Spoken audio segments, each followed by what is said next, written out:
السلام عليكم. اتسألت كتير قوي عن ايه؟ عن الارجة التانية.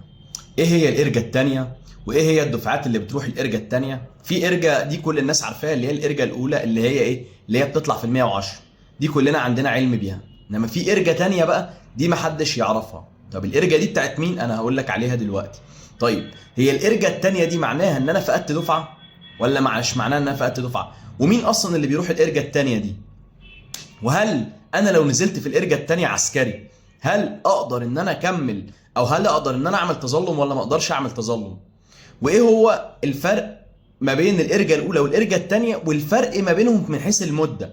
انا عندي مدة ما بين الارجا الاولى والارجا التانية، اعمل فيها ايه المدة دي؟ ما هي المدة دي مدة مش قصيرة. طيب، هو انا لو انا وصلت للارجا التانية، هل انا كده فقدت دفعة؟ ولا انا هخش مع دفعتي عادي؟ ولا انا هخش مع الدفعه اللي بعدي عادي، بس انا مش يعني ال 45 يوم مش هيتطبقوا عليا، على اعتبار ان اللي خلاني افقد الدفعه هو الجيش، مش انا، مش بمزاجي، مش بارادتي. انا فقدت الدفعه بس غصب عني، الجيش هو السبب. طيب، اولا ما تنساش تعمل سبسكرايب للقناه وتعمل لايك وتفعل الجرس عشان ان شاء الله يوصلك كل جديد. طيب، مبدئيا هي ايه الارجه الثانيه دي؟ انا عندي ارجه اولى. ايه الارجه الاولى؟ الارجه الاولى دي اللي بتبقى في ال 110. انت بتروح تكشف طبي، فايه، فيديك ميعاد للارجه ويديك ميعاد لسماع السلاح فين؟ في ال 110. دي الارجه الاولى ودي كلنا عارفينها. طب ايه الارجه الثانيه دي؟ الارجه الثانيه دي انت لما بتكمل ظابط، لما بتيجي تكمل ظابط بعد الارجه الاولانيه، بيبدا ايه اللي يحصل؟ بيبداوا هم يشوفوا مين. لو انت يعني، هو انا قلت لك قبل كده ان الضباط الاحتياط، او ان ضباط الاحتياط ليهم ايه؟ ليهم دفعتين بس خلال السنه. الدفعتين دول هم ايه؟ الدفعتين دول هم اللي بيدخلوا ضباط احتياط. انا عندي 4 دفعات للعساكر ودفعتين للضباط الاحتياط. 4 دفعات للعساكر اللي هم واحد، في دفعه واحد بتخش واحد 3، دفعه 4 بتخش واحد بتعد من واحد 6، ودفعه 7 بتعد من واحد 9، ودفعه 10 بتعد من واحد 12. دول 4 دفعات للعساكر. الضباط مش كده، الضباط دفعتين بس. دفعه اللي هي بتبقى في 10 اللي هي بتعد من واحد 12، ودفعه بتبقى في 4 اللي هي بتعد من واحد 6. هم دفعتين بس. طيب، الناس اللي بتكمل ضباط، اللي هي الناس اللي هي بتكمل ضباط، اللي هي دفعه واحد اللي بتعد من واحد 3، او اللي هي بتاعت واحد 7 اللي بتعد من واحد 9. الناس اللي بتكمل ضباط دي، ما هم لهمش دفعه. انا دلوقتي جيت انت في الارجا فما نزلتكش عسكري، انا شايف انك انت تصلح تبقى ضابط. طيب، انا هدخلك مع مين لما هو ما فيش دفعه دلوقتي في الضباط الاحتياط؟ فبيضطر يعمل ايه؟ بيضطر يرحلك للدفعه اللي بعدها، ويجيبك حاجه اسمها الارجه الثانيه. الارجه الثانيه دي، الدفعه اللي بعدك لما بتكشف طبي بيحدد لهم ارجه. الارجه بتاعتهم اللي بتتحدد هو بيوديك في نفس اليوم بتاعهم بتاع الارجه. دي بتسمى الارجه الثانيه بالنسبه لك، لان انت رحت ارجه اولانيه مع دفعتك، ورحت ارجه ثانيه مع الدفعه اللي بعدك. يبقى احنا فهمنا الاول ايه هي الارجه الثانيه. طيب، هي الارجه الثانيه بتتعلق بمين؟ بتتعلق بالعساكر ولا بتتعلق بالضباط؟ لا، بتتعلق بالناس اللي هي مكمله ضباط احتياط. طب العساكر، العسكري ملوش غير ارجه واحده. سواء انت كنت في ال 110 من البدايه عسكري، او نزلت في الارجه الاولانيه عسكري، اذا انت مالكش ايه؟ مالكش ارجه ثانيه. ده بالنسبه للضباط. يبقى مين يبقى الضابط اللي مكمل هو ده اللي بيعرض ايه؟ للارجه الثانيه. طيب، هل الارجه الثانيه معناها ان انا فقدت دفعه؟ يعني انا دلوقتي لو رحت الارجه الثانيه كده انا فقدت دفعه؟ هقول لك. بص، هي انت فقدت دفعه لانك مش تخش دفعتك. يعني ايه؟ يعني الناس اللي هي بتاعت واحد، اللي هي بتكشف في شهر واحد، وتخش في شهر مثلا الاثنين، اللي هي بتعد من واحد 3. انا قلت لك ان مفيش دفعه لا في واحد ولا في مفيش دفعه لا في واحد ولا في 3. الدفعه بتبقى يا في 10 اللي هم بيعدوا من واحد 12، يا اما في 4 اللي هم بيعدوا من واحد 6. طب بالنسبه لبتوع واحد وبالنسبه لبتوع 7، دول بنعمل فيهم ايه؟ قال لك لو اي حد من دول كمل ضابط احتياطي في الارجه، ده بيترحل للدفعه اللي بعدها. طب هو كده بيبقى فاقد دفعه؟ لا، بس هو كده بيبقى بمثابه ترحيل للدفعه اللي بعدها. يعني معنى كده ايه؟ معنى كده ان سيادتك مش هيتطبق عليك نظام ال 45 يوم. انت كده مش فاقد دفعه بمزاجك، انت فاقد دفعه بمزاج الجيش. فانت معنى كده انك انت مش هتعرض لنظام ال 45 يوم، لا، ده انت هتكمل، وهتكمل ضابط، وهتروح للارجه الثانيه. تمام؟ طيب، سؤال كمان. هل انا ينفع اعمل تظلم بعد ما انزل في الارجه الثانيه؟ يعني انا دلوقتي رحت الارجه، كملت، رحت الاول الكشف الطبي، خدت لائق. فلما خدت لائق في الكشف الطبي وبقيت ضابط، ما ينفعش اعمل تظلم. كملت لحد ما وصلت لايه؟ للارجه الاولانيه. في الارجه الاولانيه ما نزلونيش عسكري عشان اعمل تظلم.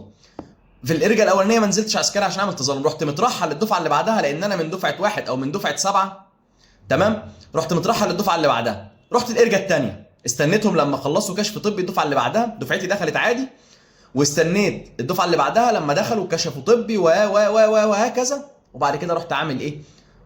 دخلوا كشفوا طبي، وبعد ما كشفوا طبي راحوا الارجا. جيت يوم الارجا رحت رايح معاهم اليوم اللي متحدد، اللي هم قالوا لي عليه تعالى فيه، متحدد لي اليوم ده، رحت معاهم يوم 14 يوم 14 او ايا ما كان اليوم، يعني في ناس متحدد لها مثلا من الدفعه اللي فاتت يوم 14 2 هتعمل الارجا الثانيه. تمام؟ طيب هتروح الارجا الثانيه، هل لو نزلت عسكري اقدر اعمل تظلم؟ طبعا طبعا تقدر تعمل تظلم، ما هو انت بتعامل على انك انت من الدفعه الجديده اللي داخله. كل اللي بيحصل ان انت ما بيعاملكش على انك فقدت دفعه، انت كل اللي حصل لك ترحيل مش فقد دفعه، لان شتان ما بين الفرق ما بين انك تفقد دفعه وما بين انك تترحل دفعه. تترحل دفعه معناها ايه؟